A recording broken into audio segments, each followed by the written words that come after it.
Hello, my name is Ben. I originally come from France. We have been on Vancouver Island for about 12 years. And at Forest for Dinner, I'm responsible for supplying wild food to the company. Hello, I'm Celia. I'm the other half at Forest for Dinner. What I do every day is do everything else in the business, making sure the product gets to the consumer, the marketing efforts, the creation of the product, plus the million other tasks that entrepreneurs have to do.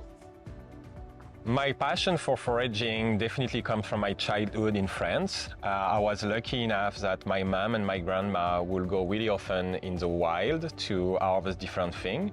For example, with my mom, I will go for chestnut harvest, a lot of different wild plants that we will dry for tea. I will go and harvest chanterelles and hedgehog mushrooms. So that's something that has been following me for all my life since really, really early. Me, I was fortunate enough to live in the Alps. We would really go for what my dad would love, which is picking mountain huckleberries. I think for a lot of people, foraging in France is part of their life, and it's like a learning that you get that is passed on from generation to generation.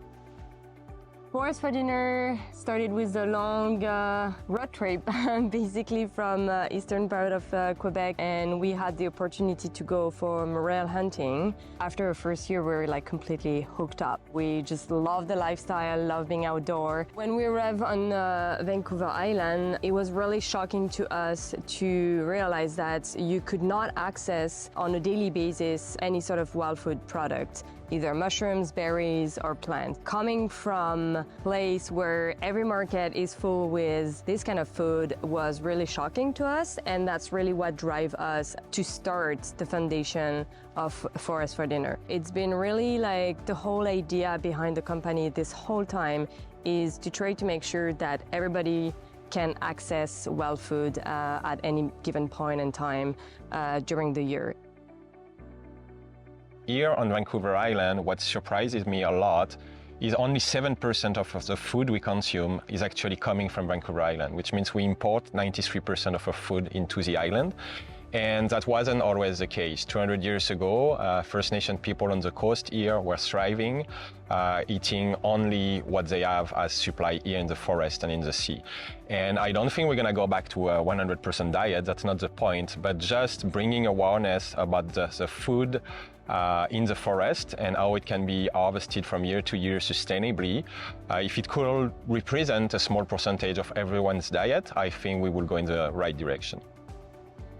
The food is a vessel to, move ideas. It create conversation. It's gather people around one common thing that is, yes, feeding your body, but it's way more than that. And so to me, it's all those different connections that it can create, that conversation that is creating around food that is very important. And that's why we are always trying to create a product that tastes good also, because we love eating.